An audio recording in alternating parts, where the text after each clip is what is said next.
Добрый вечер, уважаемые телезрители. Сегодня 15 марта, суббота. На канале национальной вещательной компании «Саха» программа «Неделя республики» с наиболее важными событиями уходящей недели.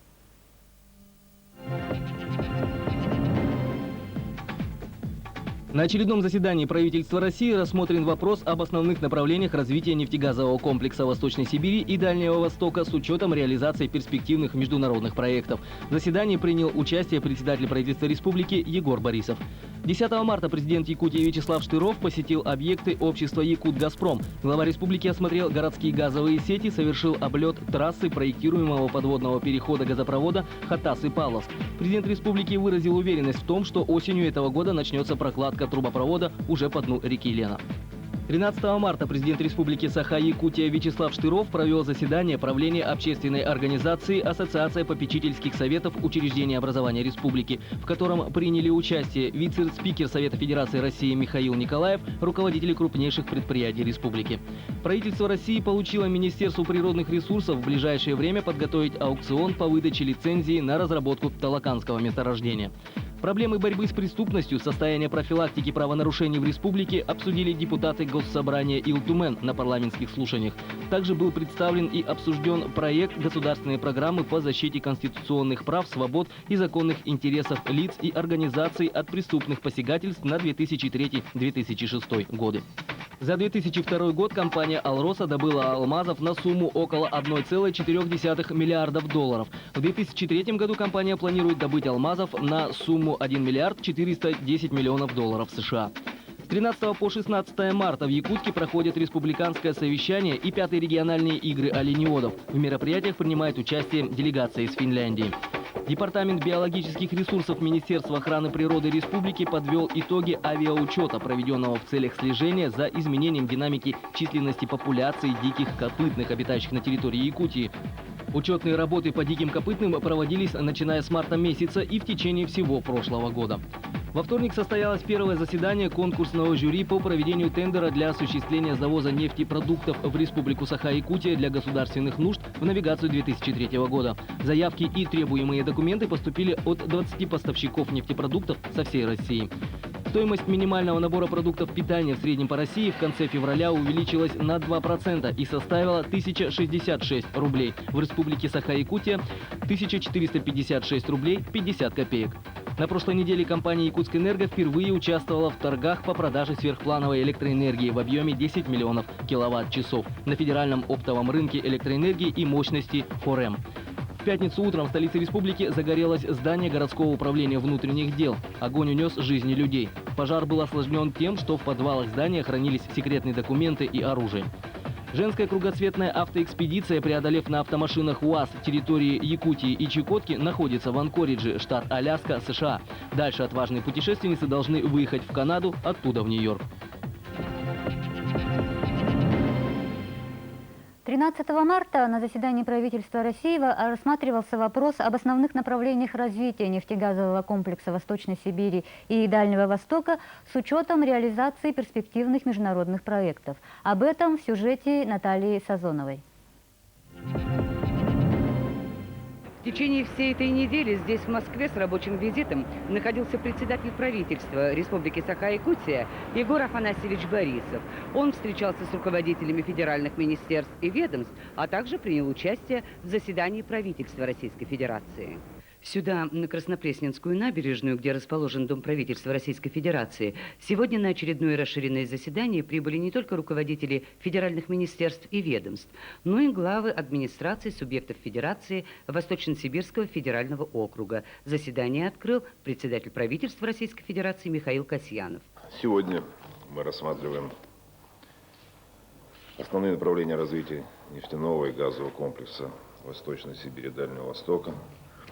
Ну, я думаю, что согласитесь с тем, что во многом этот важный регион России, Дальний Восток, Восточная Сибирь, рассматривается как какая-то окраина России, постоянно испытывающая проблемы с энергообеспечением, с ресурсами, с энергоснабжением.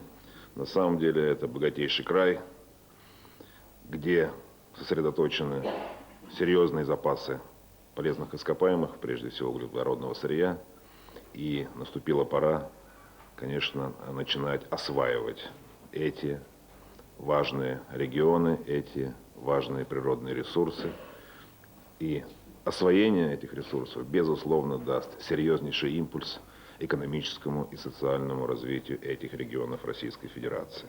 Далее здесь говорилось, что комплексное развитие нефтегазовой отрасли Восточной Сибири и Дальнего Востока возможно лишь при одновременном освоении месторождений Красноярского края, Иркутской области и Якутии, что требует устранения ряда недостатков в существующей системе недропользования. А это значит, в рамках формируемой энергетической стратегии России следует разработать программу развития нефтегазового комплекса Восточной Сибири и Дальнего Востока, в которой будут определены все принципиальные позиции, начиная от приоритетов строительства нефти и газопроводов и заканчивая сроками ввода в разработку месторождений и уровней добычи нефти и газа по этапам. Пока шло заседание, в пресс-центре правительства Российской Федерации находились журналисты всех телевизионных каналов Российской Федерации и зарубежных СМИ. Наталья Сазонова, Михаил Мухлаев, корпункт НВК «Саха» в Москве, специально для программы «Неделя Республики».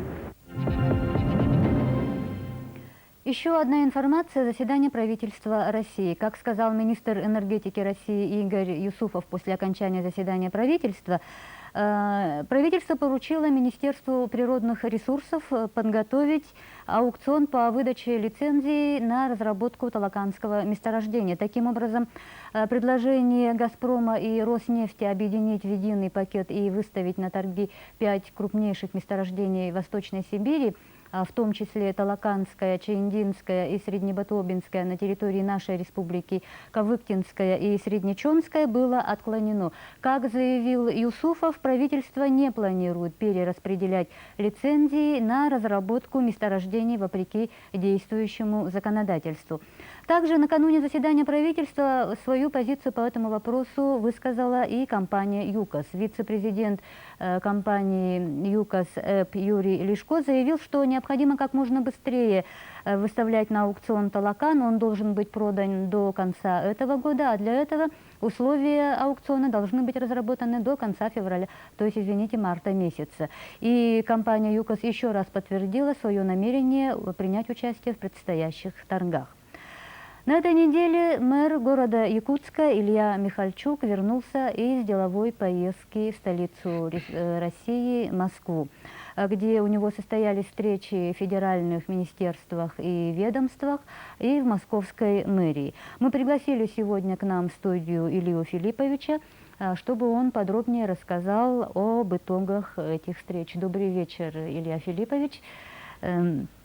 Мы знаем, что во время вашей поездки в Москву был подписан протокол соглашения, ну, как бы сказать, трехстороннего, да, между Министерством Российской Федерации по экономике и прогнозированию, правительством нашей республики и мэрией города Якутска. Вот что это за должно быть соглашение и какие основные моменты там прописываются?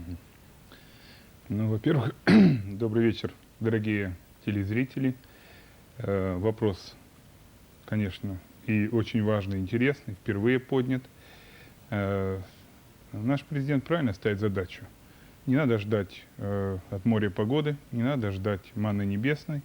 Откуда-то надо идти и добиваться, выбивать средства, возможности, все, что нужно для развития нашего города, улусов республики.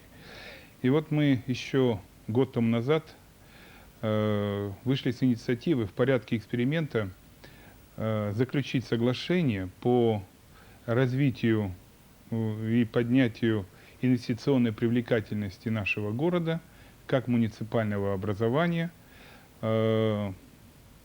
между Минэкономразвития и торговли России, значит, нашей республикой и администрацией города, где на долевых началах часть город, часть республика, часть федеральный бюджет и программы, региональные, отраслевые, должны выделить средства на наши больные проблемы. А больных проблем знает каждый наш житель, знает каждый житель республики.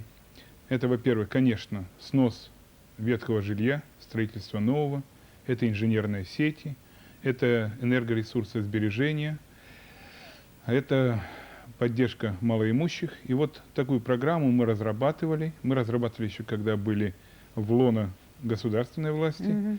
Но суть-то не меняется. Надо управлять, привлекать деньги, управлять городскими процессами. И вот главный успех в том, что соглашение это прошло согласование и подписан протокол между замминистра товарищем Шиповым и вот председателем правительства и мной, как руководителем города, протокол, в соответствии с которым мы должны его доработать и соглашение уже между тремя сторонами внести на подписание, конечно, в первую очередь таких больших людей, как наш президент и министр Российской Федерации. Да. И добро получено. Президентом мне вчера состоялся разговор. Ориентировочно, если ничего не изменится, не помешает, то первые числа 8 и 10 во время командировки нашего президента в Москву мы вот такое соглашение на основе вот протокола, который дополняет и указывает, что нужно еще доработать, подписываем. И надеюсь, что при грамотном подготовке грамотных документов, инициативной работы со стороны города и правительства нашего, мы сможем получить дополнительные средства на больные проблемы нашего города. То есть на проблемы города из федерального бюджета будут поступать по этому соглашению какие-то определенные... но при условии, что и муниципальное образование, и субъект федерации должны выделять. И что интересно, что это впервые первое вот такое соглашение в порядке эксперимента, когда руководитель федерального министерства подписывает документ по поддержке, по развитию конкретного муниципального образования. Поэтому я думаю, что это хороший успех и руководства города, и правительства нашего. Дело за тем, чтобы потом превратить его, сделать ему, как в народе говорят, ноги, и превратить его в руководящий документ, в работающий действием. документ. Да. Мы знаем, что во время поездки у вас состоялась также встреча и с мэром Москвы Юрием Лужковым. Естественно, наверное, проговаривались какие-то и деловые вопросы дальнейшего сотрудничества. В том числе мы знаем, что в августе планируется проведение у нас якутских дней столицы. Прошла встреча с мэром Москвы Юрием Михайловичем, была на коротке, потому что помешал вызов в Кремль. И мы договорились о том, что встречу вот в последней декаде этого месяца, все равно состоится более подробно, мы подготовлены. И один из вопросов, конечно, подготовка Дней Москвы в нашей республике. Эта идея родилась у нашего президента Вячеслава Анатольевича при наших днях республики в Москве, где подписывал соглашение. И вот Юрий Михайлович Лужков в конце прошлого года поставил себе в график о том, что, в общем-то, идею поддержал, и наш президент тоже ее, в общем-то, поддержал. И думаю, что ориентировочно первая декада августа месяца, загадывать не будем, но думаю, что будет хороший праздник дружбы, сотрудничества взаимовыгодного. Мы фактически город, есть что показать и что сделать, есть что показать и поблагодарить за что Москву, но есть показать и что мы тоже что-то добились в нашем городе. Да. Я вот не могу, конечно, не спросить, в связи с тем, что вы сегодня у нас в студии. Вы являетесь руководителем регионального отделения Российской партии «Единая Россия». Скажем так, уже подготовка потихоньку, где быстрее, где, может быть, чуть помедленнее, к предстоящим выборам в Государственную Думу уже началась. Насколько активно вы начинаете принимать в этом участие? Вопрос очень злободневный. Буквально до этого месяца главная наша задача партии, и я думаю, что эта партия без всякого бахвальства, думаю, все-таки станет партией большинства, учитывая и поддержку, учитывая и, в общем-то, гуманную нацеленность и манифеста, и программных целей. Но мы до марта месяца были нацелены, все силы бросали на то, чтобы как можно больше членов нашей партии поддержать на выборах в депутаты Эльтумена руководителями муниципальных образований и состав депутатов представительных органов муниципальных образований. И я радуюсь тому, что, в общем-то, мы добились больших успехов. 21, я повторяю, 21 член партии сегодня является и был избран депутатом нашего законодательного собрания Эльтумен. И не далее, как 2 дня тому назад, группа депутатов собиралась и приняла решение о создании фракции депутатов, членов партии «Единая Россия» в нашем Эльтумене. Сегодня, как вы правильно, да уже после того, когда законодательные вот эти баталии закончились, мы, конечно, направляем все свои усилия на то, чтобы, во-первых, поднять массовость партии, но не поголовным приемом, а действительно убеждая людей. Ограничений, как меня спрашивали, никаких не будет. Речь только идет о том, что человек должен действительно не просто числиться, а желать что-то, стремиться, изменить свою жизнь, активно участвовать, не стесняться высказывать свои проблемы как руководителям республики или города или улуса, так и, в общем-то, самокритично смотреть на себя. И я думаю, что мы добьемся того, предварительные разговоры были, что все-таки будет представитель по партийному списку от «Единой России» в Госдуме на выборах в декабре месяце. Это будет очень большая победа.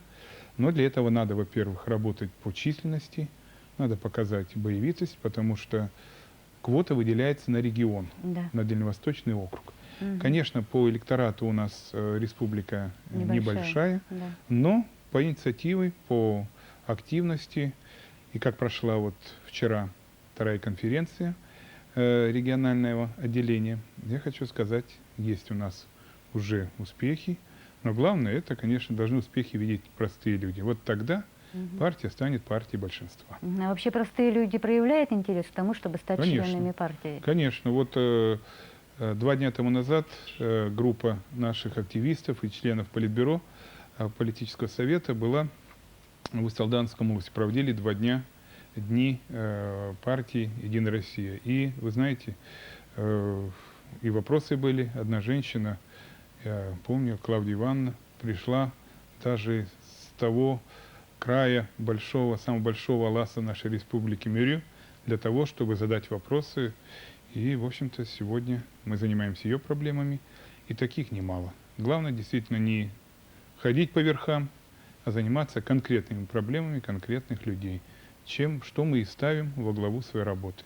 Конечно, не все сразу, конечно, тут лозунгами далеко не уедешь, но это кропотливая каждодневная работа, и я думаю, сами дела скажут за себя. А на сегодняшний день вообще вот сколько членов в «Единой России»? В «Единой России» на сегодняшний день 1661 человек. Это по всей республике? Да, это по всей республике.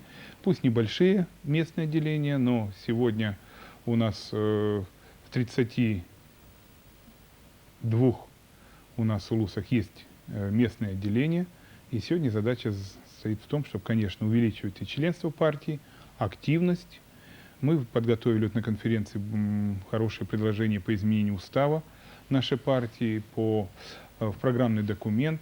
И я думаю, что есть нам о чем говорить и есть какие проблемы решать. А проблем у нас более чем достаточно. Сегодня партия активно подключилась и занималась, я был в составе бригады нашего правительства, вот по изменениям закона о пенсиях. И я прямо хочу сказать, если бы действительно фракция не поддержала, мне удалось выступить и на заседании фракции «Отечество вся Россия», и с многими депутатами встречаться, то не хватило бы квалифицированного большинства, поддерживающих и левое крыло, и правое большинства, чтобы принять в первом чтении этот закон.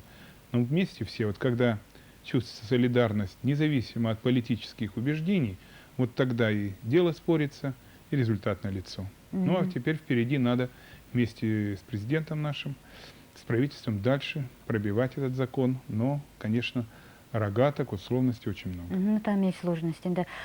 Спасибо, Илья Филиппович, за то, что вы приняли сегодня наше приглашение и приняли участие в нашей программе. Я желаю вам успехов в претворении в жизнь всех ваших планов. А мы продолжаем нашу программу и другим событиям недели. Совет Федерации на неделе рассмотрел пакет законопроектов о реформе электроэнергетики. Ключевая идея пакета заключается в том, чтобы добиться демонополизации отрасли, которая на сегодняшний день находится почти полностью под контролем РАО ЕС «Россия». Отрасль разделят на три составляющие. Это производство электричества, его транспортировка и сбыт электроэнергии потребителям. При этом государство не только делит функции, но и предлагает, чтобы часть функций взяли на себя частные собственники. Например, государство готово отдать в частные руки производство электричества, то есть электростанции, разумеется, кроме атомных станций. За государством остается транспортировка электроэнергии, то есть все высоковольтные линии электропередач остаются в собственности государства, а частным инвесторам также предлагается заняться и сбытом электроэнергии. Основная идея состоит в том, что продавцы электроэнергии, конкурируя между собой, будут способствовать установлению справедливых цен. Однако именно вот этот момент вызывает некоторые нарекания у депутатов как Государственной Думы, так и Совета Федерации. Потому пока верхняя планка роста тарифов на электроэнергию будет устанавливаться государством в течение 3 лет. И в течение этих же 3 лет государство гарантирует, что тарифы на электроэнергию и тепло будут по регулируемым ценам. Власти также обещают, что будут очень старательно наблюдать за ходом реформы и в случае чего вносить в него кое-какие коррективы. А что ожидает нас, жителей Республики Саха, которые, как никто другой, наверное, находятся в большой зависимости от электроэнергетики? На эти вопросы ответы искал Владимир Ермаков. Энергетики считают принятый Госдумой пакет законопроектов не иначе как удачным. Около 2500 поправок, внесенных за этот год, тщательно рассмотрены, и документы стали более совершенны. Главный из них – закон об энергетике, определяет основу функционирования отрасли в условиях рынка. Как известно, в России сейчас существуют 3 монополии – «Газпром», Министерство путей сообщений и единая энергосистема. Теперь эта единая система, по сути, раздвоится. Одна часть останется под контролем государства, другая, то есть производителей, может иметь любую форму собственности. У электростанций могут быть совершенно разные хозяева. Может остаться государство на какой-то, допустим, период. Более короткий, более длительный. Да? Может прийти группа акционеров. Может быть совершенно частный акционер, там вы или любой другой, к примеру, и так далее, и так далее. И конкурируя между собой в выработке электрической энергии, да, значит, они будут обеспечивать, что ли, конкуренцию в ценах, а в данном случае снижать, значит, нагрузку на обыкновенного рядового потребителя. Но якутские потребители этого не почувствуют. Если в центральной России избыток электроэнергии и множество электростанций могут конкурировать, то в республике конкурировать не с кем. Якутия относится к так называемой анклавной зоне, где энергорайоны изолированы друг от друга. У нас их 3 – на Вилюе, в Нерюнгре и Якутске. Все достаточно удалены и не связаны электросетями. У нас весьма долго не будет конкурентного рынка, потому что, значит, у нас, по сути дела, каждая электростанция является локальным монополистом. Да? Или возьмем мы там электростанцию в Сылгаитере, значит, которая обеспечивает этот вот маленький поселочек, да? Или возьмем Каскад Вилюйский ГЭС, станция, которая работает независимо. И сегодня создать этим станциям какого-то конкурента, который пришел и предложил. Допустим, Якутская энерго сегодня продает населению по 96 копеек киловатт, а я вам буду продавать, к примеру, по 86. Ну, такого сегодня теоретически даже трудно предположить.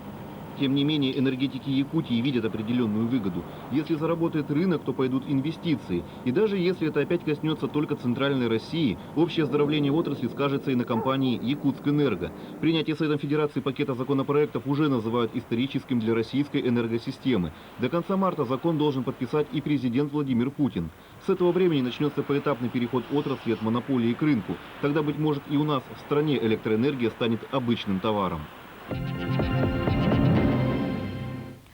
На пленарном заседании Государственной Думы было рассмотрено обращение группы депутатов, в которую входит и депутат от нашей республики Виталий Басынгысов, председателю российского правительства Михаилу Касьянову.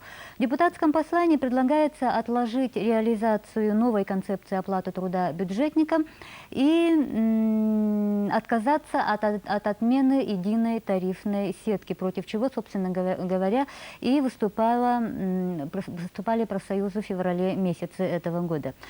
В обращении депутаты предлагают правительству России направить усилия на повышение заработной платы бюджетникам как минимум в 1,5 раза в апреле этого года и в 2 раза в начале 2004 года.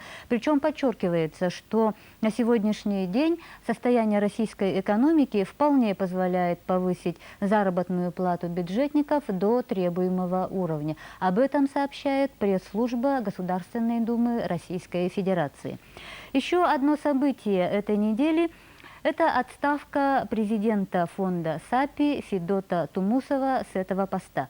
Я напомню, что фонд САПИ был создан в 1993 году. Юридическим и экономическим основанием создания фонда стал договор аренды алмазных месторождений, заключенный между нашей республикой и алмазные компании. По нему компания передавала 2% своей выручки в специальный фонд для 8 улусов алмазной провинции, где был нанесен урон как окружающей среде, так и здоровью проживающего там населения. В том виде, в каком САПИ задумывалась и действовала в течение всех этих лет, фонд САПИ уже существовать не будет. И потому мы не могли не спросить у теперь уже бывшего президента фонда САПИ, какой след оставляет САПИ после себя. Когда мне предложили возглавить и создать этот фонд САПИ, у меня было 2 варианта действий. Первый – это вариант клерка или менеджера, это просто сесть на фонд и выполнять волю начальства. Но я предложил второй вариант руководству республики, это создание финансовой корпорации. Мотивируя тем, что в те времена, это когда 93 год, начало перехода к рыночным отношениям, и тогда еще никто не знал, с чем идет этот рынок, я предложил создать финансовую инфраструктуру рыночной экономики республики. Начать создание коммерческого банка, страховой компании, инвестиционной компании, торговой и сети производственных предприятий. И вторая задача – это кадры. Это молодые кадры. Надо было обучать людей сходу, встраиваясь, создавая эти инфраструктуры, эти предприятия, эти структуры, чтобы они, работая, одновременно учились. Я думаю, что эта задача с честью выполнен. И след, он остался в Алмаз-Эргейнбанке, страховой компании САПИ Полис, в тех предприятиях, которые сейчас живут и работают. Мы спасали книжный рынок республики, и он спасен, и сейчас он процветает. Естественно, люди, которые были, есть, работают, развиваются, вот самый главный след. Ну, естественно, третья задача, которую перед нами ставили, это решение социально-экономических проблем экологии в 8 улусах алмазной провинции. Мы считаем, что кое-что мы там тоже сделали. И это отражается в больницах, в школах и в других объектах, которые построены и работают ради людей, живущих в этих улусах. Финансово-промышленная корпорация САПИ появилась в то время, когда казалось, что нет неразрешимых проблем. Республика объявила суверенитет, появились реальные полномочия распоряжаться богатствами недр республики и появилась возможность управлять и финансовыми потоками. Другой вопрос, насколько эффективно использовались эти потоки, насколько эффективно это было сделано. Впрочем, время все расставит на свои места, и с этим вопросом, думается, разберутся те, кому это необходимо. А Тумусов на сегодняшний день свой выбор уже сделал. Фонд САПИ действительно был создан для управления 2% отчислениями акционерной компании «Алроса». И это была его главная функция, и она была прекращена указом президента республики в начале 2000 года. И тем не менее, фонд работал, действовал, и я пытался на самых разных уровнях, самыми разными методами, законными, естественно, пытался доказать эффективность и полезность того социально-финансового механизма, который был разработан нами и который работал успешно. И эти 3 года, значит, я занимался этим. И тем не менее, всему есть предел. И в тех условиях, сложившихся условиях, если хотите, в том политическом режиме, который сегодня сложился в республике, дальше находиться на данной должности, я считаю, невозможным. Это первое. Второе, действительно, сегодня закончился определенный этап, если хотите, цикл жизни республики, 12-летний цикл. Вот жизнь идет все-таки циклами, 12 лет, 60 лет, 360. И вот 12-летний цикл, который начался в 90-м году, он закончился, и сейчас начинается новый цикл. И сейчас мне, как политику, как патриоту республики, надо определяться со своим местом, ну, если хотите, со своей ролью в новой системе политических координат и в поисках решений вызовом времени и поисках будущего, конструировании, выстраивании будущего республики, вот мне надо находить свое другое место. В этой связи этот вопрос определенно созрел, он объективен и он своевременен. Столица республики на этой неделе принимает у себя оленеводов. Программа нынешних региональных игр оленеводов очень обширна. Тут и круглые столы, и обсуждение самых злободневных проблем современного оленеводства, начиная от вопросов землепользования, заканчивая кочевым жильем. И, конечно же, уже полюбившиеся горожанам спортивные соревнования и ярмарки продажи. Мы находимся на республиканском ипподроме, где сегодня торжественно открылись 5-е региональные игры оленеводов. Игры в этом году посвящены 90-летию со дня рождения первого из оленеводов, героя социалистического труда Ильи Константиновича Спиридонова. И это накладывает на всех участников очень большую ответственность. Вообще программа этих игр очень обширна. Работа началась 13 марта республиканским совещанием оленеводов. Оленеводство в нашей республике находится в не очень хорошем состоянии, поэтому этим проблемам и были посвящены круглый стол, и это республиканское совещание оленеводов. Кроме того, в этом году исполняется 10 лет со дня образования Национальной акционерной оленеводческой компании «Таба», поэтому на их производственной базе был открыт смотр-конкурс «Кочевое жилье». Вниманию оленеводов были представлены множество различных проектов кочевого жилья. Они, конечно, все это посмотрели и вынесут свое суждение о том, что им более всего подходит. В горно-таежной зоне мы живем. Вот палатку нам предлагали, юрту, вот эту, значит, кочевое жилье. Там 60 килограмм. Куда там 60 килограмм? Это только одна палатка влезет. А эта палатка, туда ее развернуть, завернуть, положить. И печку можно положить, и посуду, и все вместе. А здесь, значит, одна только нарта будет вести одну палатку, и все. А вот юрта вот войлочная вам не нравится? Войлочная? Ну, как мы ее возить будем, не знаю. Ну, так-то хорошо, тепло, конечно. Если бы на постоянно поставить, вот, например, ну, не знаю, медведи, наверное, все и зарвут. Там ведь хозяин тайги, там медведь, он не будет смотреть, что это нам юрта нужна, что там нам надо жить зимой. Нет, она не сохранится. Надо материал какой-то хороший придумать. Нет хорошего материала, который, чтобы был легкий и прочный. А бывает такой вот, предлагает прочный, но он очень тяжелый.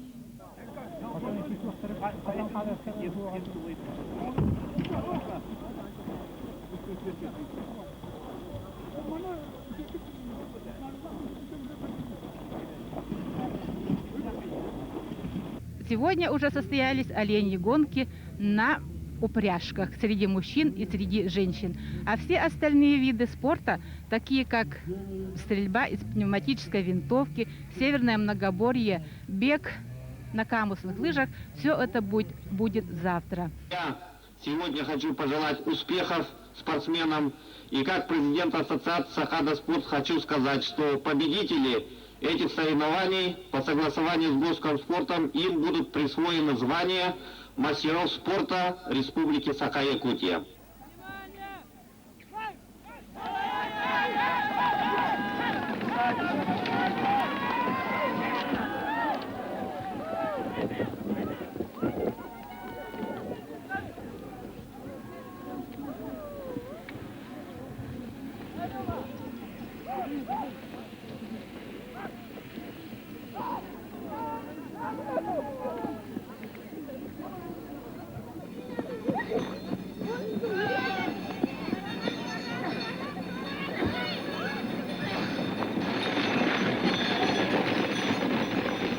Специально для недели республики объединение «Геван». Как нам сообщили, в соревнованиях по гонкам на оленях упряжках среди мужчин победителем стал Алексей Винокуров из Скабяйского улуса, а среди женщин Варвара Стручкова, представительница Тампонского улуса. Она же выиграла и гонки на верховых оленях, а среди мужчин в этом виде победителем стал Гаврил Кривошапкин из Скабяйского улуса. Спортивные соревнования будут подведены, итоги спортивных соревнований будут подведены завтра. Главный приз тут выставляет акционерная компания «Алроса» в виде автомашины «Урал». И последнее на сегодня. Олимпийский чемпион, трехкратный чемпион мира, заслуженный мастер спорта СССР, государственный тренер Республики Саха по вольной борьбе, полковник милиции Павел Пенигин отмечает сегодня 50-летний юбилей. С этой датой нашего прославленного борца поздравил президент России Владимир Путин. Мы присоединяемся ко всем поздравлениям, желаем Павлу Павловичу новых высот. На сегодня у нас все. Встретимся с вами через неделю. Всего доброго.